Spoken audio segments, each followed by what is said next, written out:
आज हमारे पास जो दस्तावेज हैं वे सॉफ्टवेयर बनाने की दुनिया के एक बहुत ही मशहूर टूल के बारे में है जिसका नाम है गिट। बिल्कुल। अब ये सिर्फ कोडर्स के लिए नहीं है। इसका असर इस बात पर पड़ता है कि टीमें कैसे काम करती हैं और बिजनेस कैसे आगे बढ़ते हैं। बिल्कुल। आज हम इसी पहेली को सुलझाने वाले हैं। हम ये समझेंगे कि गिट असल में क्या है, ये इतना जरूरी क्यों हो गया है, और सबसे दिलचस्प बात, हाँ, ये कैसे एक ही प्रोजेक्ट पर काम कर रहे दर्जनों लोगों को एक दूसरे के काम में गड़बड़ी करने से रोकता है। ये किसी जादू से कम नहीं है, सच में। तो चलिए शुरू करते हैं इसकी बुनियाद से।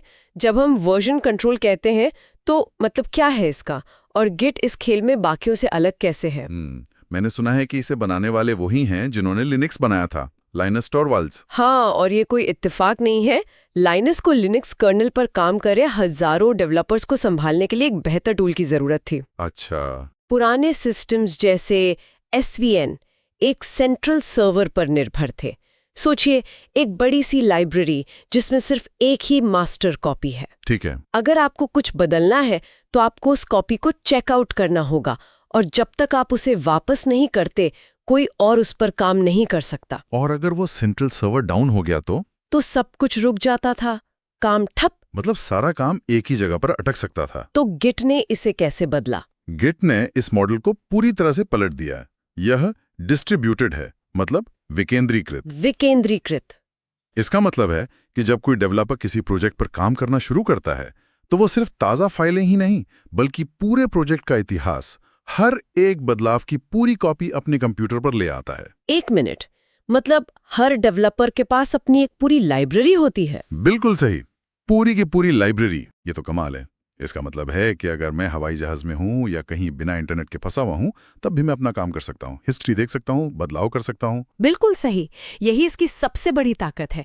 आप पूरी तरह से आजाद हैं। ठीक है। जब आप कोई नया प्रोजेक्ट शुरू करते हैं तो आप गिट इनिट से गिट को बताते हैं, देखो आज से इस फोल्डर पर नजर रखना शुरू कर दो, या फिर गिट क्लोन से किसी मौजूदा प्रोजेक्ट की हूबहू कॉपी बना लेते हैं। ठीक है, ये समझ आया।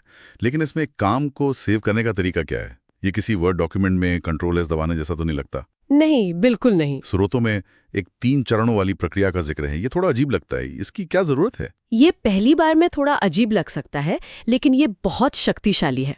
इसे ऐसे समझिए कि आप एक बक्से में सामान पैक कर रहे हैं। ठीक है। पहला चरण है आपकी वर्किंग डायरेक्टरी। ये आपका कमरा है जहां सारा सामान फैला हुआ है। आप अपनी फाइलों में बदलाव कर रहे हैं, कोड लिख रहे हैं, चीजें हटा रहे हैं। ठीक है, कमरा पूरा फैला हुआ है। अब आगे? अब आता है दूसरा चरण, स्टेजिंग एरिया। ये वो बक्सा है जिसमें आप सामान डालने वाले हैं। आप कमरे में से एक एक करके सामान उठाते हैं और उसे ध्यान से बक्से के अंदर रखते हैं। अच्छा, तो ये गिट ऐड कमांड है? हाँ, आप तय करते हैं कि इस शिपमेंट में कौन कौन से बदलाव जाएंगे। शायद आप एक टी शर्ट और एक किताब तो रखना चाहते हैं, लेकिन लैंप को भी कमरे में ही छोड़ना चाहते हैं। अच्छा, तो मैं एक साथ 10 बदलाव करके सिर्फ 3 जरूरी बदलावों को ही अगले सेव के लिए चुन सकता हूँ। ये तो बहुत काम का है। बिल्कुल। ये आपको छोटे छोटे फोकस्ड ग्रुप बनाने की आजादी देता है। और आखिरी चरण है कमिट।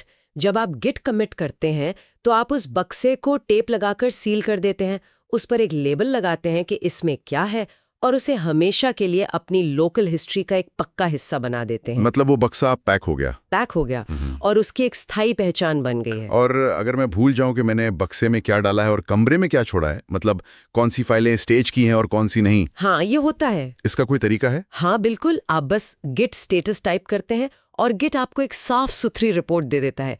ये बदलाव बक्से में है, ये बदलाव अभी भी कमरे में फैले हुए हैं, और इन फाइलों को तो तुमने छुआ भी नहीं है। ये आपको हर कदम पर स्पष्टता देता है। बिल्कुल। ठीक है, तो अब हर डेवलपर के पास अपने अपने कमरे हैं और वे अपने अपने बक्से पैक कर रहे हैं, लेकिन वे अपना काम एक दूसरे के साथ शेयर कैसे करते हैं? यहीं से टीम वर्क शुरू होता है। सबसे सीधा तरीका है सेंट्रलाइज्ड वर्कफ्लो। Centralised workflow? ये पुराने सिस्टम जैसा ही है, लेकिन गिट की ताकत के साथ। इसमें एक मुख्य सेंट्रल रिपोजिटरी होती है जिसे आमतौर पे ओरिजिन कहते हैं। ओरिजिन? सब लोग उसी से अपने प्रोजेक्ट की कॉपी बनाते हैं, अपने बदलाव करते हैं और फिर गिट पुश कमांड से अपने कमिट्स यानी पैक्ड बक्सों को वापस सेंट्रल रिपोजिटरी में भेज देते हैं। और दूसरों का काम पाने के लिए, दूसरों के भेजे हुए बक्से पाने के लिए गिट पुल का इस्तेमाल करते हैं। लेकिन यहाँ एक समस्या हो सकती है। मान लीजिए 2 लोग एक ही फाइल की एक ही लाइन बदल रहे हैं, अब क्या होगा? हाँ, स्रोतों में मैरी और जॉन का एक दिलचस्प उदाहरण है। हाँ, और ये हर डेवलपर के जीवन में एक ना एक बार जरूर होता है। इसे मर्ज कॉन्फ्लिक्ट्स कहते हैं। मर्ज कॉन्फ्लिक्ट। चलिए इसे कहानी की तरह समझते हैं। जॉन शाम 5 बजे अपना काम खत्म करके अपने बदलाव सेंट्रल रिपोजिटरी में पुश कर देता है। ठीक है। उधर मैरी देर तक काम कर रही है और उसी कोड को बदल रही है जिसे जॉन ने बदला था। जब वो 7 बजे अपना काम पुश करने की कोशिश करती है तो गिट उसे रोक देता है। क्यों? गिट एक स्मार्ट गार्ड की तरह काम करता है।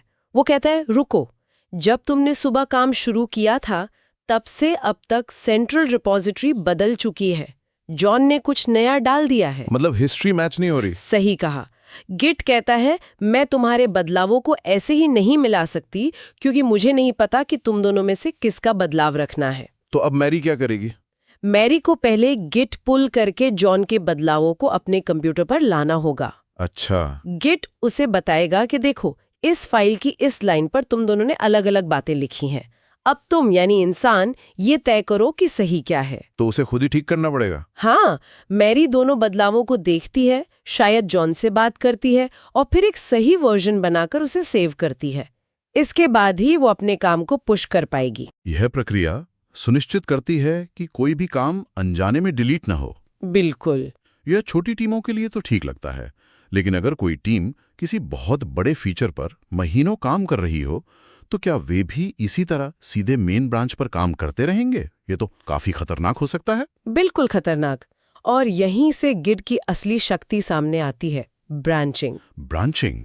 इसके लिए एक बहुत ही लोकप्रिय तरीका है फीचर ब्रांच वर्कफ्लो। इसका मूल सिद्धांत बहुत सरल और शक्तिशाली है। मेन ब्रांच पवित्र है। पवित्र है? हाँ, मतलब उसे कभी सीधे हाथ नहीं लगाना। वो हमेशा काम करने की हालत में और रिलीज के लिए तैयार रहनी चाहिए। तो नया काम कैसे होता है?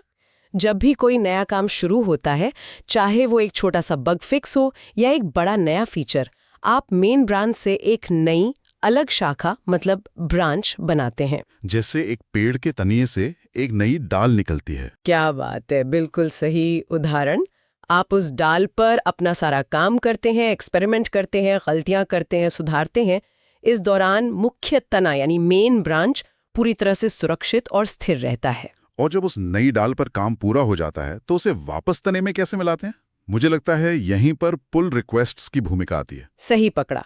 जब आपका फीचर तैयार हो जाता है तो आप एक पुल रिक्वेस्ट बनाते हैं, या कुछ प्लेटफॉर्म पर मर्ज रिक्वेस्ट भी कहते हैं। हाँ, ये गिट का अपना फीचर नहीं है बल्कि गिटहब या बिटबकेट जैसी सेवाओं का हिस्सा है। ये असल में आपकी टीम से एक अनुरोध है, मैंने इस नई ब्रांच में ये कमाल का काम किया है, कृपया इसे देखें और अगर सब ठीक लगे तो इसे मेन ब्रांच में मिला दें। तो ये सिर्फ कोड मिलाने का तरीका नहीं है, बल्कि ये एक तरह से टीम के बीच बातचीत का एक मंच बन जाता है। बिल्कुल, ये कोड की समीक्षा मतलब कोड रिव्यू का सबसे अहम हिस्सा है। टीम के दूसरे सदस्य आपके कोड को देखते हैं, सवाल पूछते हैं, सुधार के लिए सुझाव देते हैं, एक पूरी चर्चा होती है। और जब सब सहमत हो जाते हैं? हाँ, जब सब लोग सहमत हो जाते हैं कि कोड अच्छी क्वालिटी का है और कोई गड़बड़ नहीं करेगा, तभी उसे मेन ब्रांच में मर्ज किया जाता है।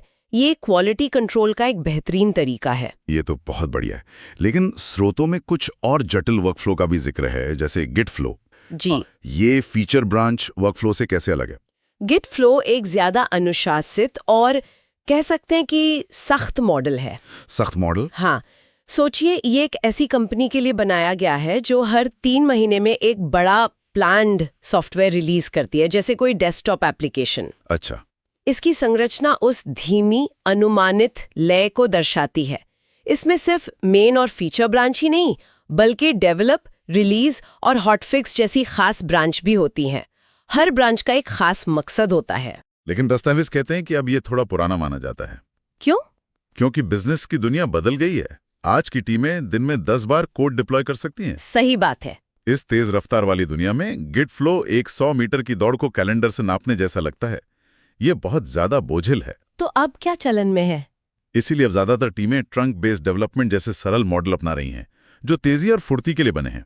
ये सिर्फ एक तकनीकी बदलाव नहीं है, ये बिजनेस की रणनीति में आए एक बुनियादी बदलाव को दिखाता है। और ओपन सोर्स प्रोजेक्ट्स के बारे में क्या?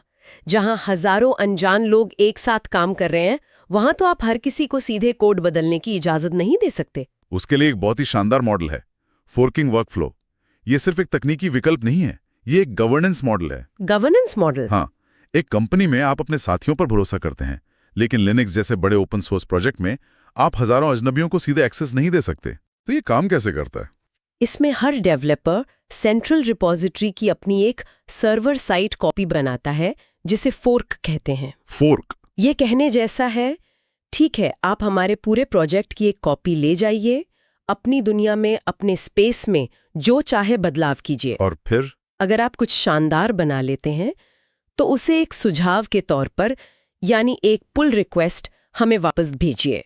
हमारे भरोसेमंद गेटकीपर्स उसे देखेंगे और तय करेंगे कि उसे प्रोजेक्ट में शामिल करना है या नहीं। तो कंट्रोल मेंटेनर के पास ही रहता है? बिल्कुल, ये बिना कंट्रोल खोए सहयोग करने का सबसे बेहतरीन तरीका है। ठीक है, तो ये वर्कफ्लो कोड को मैनेज करने के लिए तो बहुत अच्छे हैं, लेकिन क्या होता है जब रिपोजिटरी खुद एक बहुत बड़ा दैत्य बन जाती है?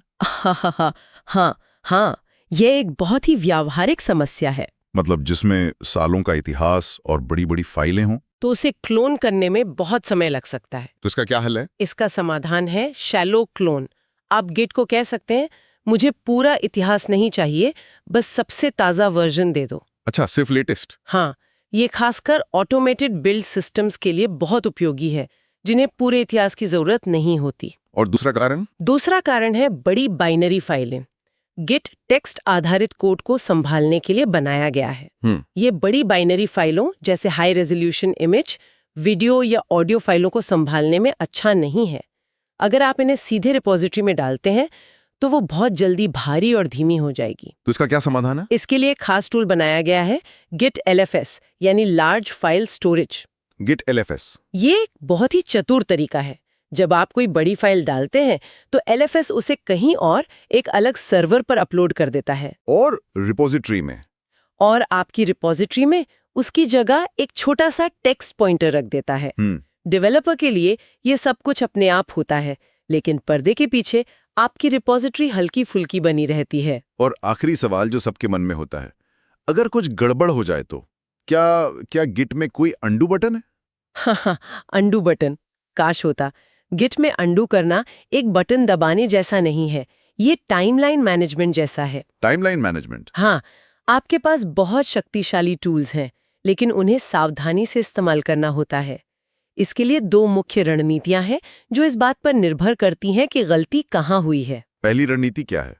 अगर आपने कोई ऐसा बदलाव कर दिया है जिसे आप पहले ही दूसरों के साथ साझा कर चुके हैं, यानी वो पब्लिक हिस्ट्री का हिस्सा बन चुका है, तो आप गिट रिवर्ट का इस्तेमाल करेंगी। रिवर्ट?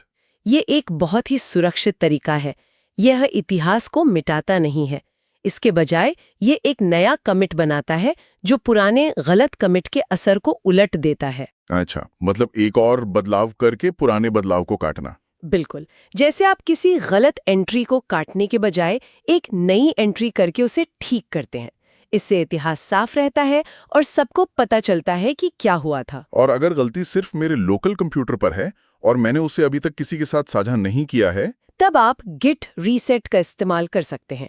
ये बहुत ज्यादा शक्तिशाली और खतरनाक भी है। खतरनाक? हाँ, ये आपकी ब्रांच के पॉइंटर को पकड़कर पीछे ले जाता है और उन कमिट्स को प्रभावी ढंग से मिटा देता है। ये इतिहास को फिर से लिखने जैसा है। अच्छा। ये अपनी लोकल प्राइवेट गलतियों को सुधारने के लिए बहुत अच्छा है, लेकिन यहाँ एक सुनहरा नियम है, कभी भी उस हिस्ट्री को रीराइट ना करें जिसे दूसरे लोग पहले से इस्तेमाल कर रहे हैं। क्यों? ऐसा करना उनकी टाइमलाइन में भूचाल लाने जैसा है। तो आज हमने फाइलों को सेव करने की एक सरल धारणा से शुरुआत की और बड़ी टीमों के जटिल वर्कफ्लो तक का सफर तय किया। ऐसा लगता है कि गिट की असली ताकत सिर्फ इसके फीचर्स में नहीं बल्कि इसकी फ्लेक्सिबिलिटी में है। ये आपको अपनी टीम की संस्कृति और जरूरत के हिसाब से सही तरीका चुनने की आजादी देता है। बिल्कुल, संक्षेप में कहें तो गिट आपको बिना किसी अव्यवस्था के साथ काम करने की शक्ति देता है। ये हर बदलाव का एक पूरा ऑडिट ट्रेल रखता है और ब्रांचिंग के जरिए ये आपको सुरक्षित रूप से एक्सपेरिमेंट करने की आजादी देता है, बिना मुख्य प्रोजेक्ट को खतरे में डालें। स्रोतों में एक बहुत ही गहरी बात कही गई है कि वर्कफ्लो का चुनाव सिर्फ एक तकनीकी फैसला नहीं होता, ये बिजनेस के रिलीज साइकिल और उसकी लय को भी दर्शाता है। हाँ, और यही आज सुनने वालों के लिए एक विचार है। अब जब हम इसके तकनीकी पहलुओं को समझ गए हैं, तो इस पर सोचिए, किसी टीम का एक सरल फीचर ब्रांच वर्कफ्लो और एक जटिल गिट फ्लो के बीच का चुनाव सिर्फ उनकी तकनीकी जरूरतों को ही नहीं, बल्कि उनके बिजनेस के दर्शन को कैसे दर्शाता है। मतलब एक तरफ रफ्तार और निरंतर सुधार है, तो दूसरी तरफ स्थिरता और अनुमानित रिलीज। आपका वर्कफ्लो आपकी कंपनी की कहानी बताता है।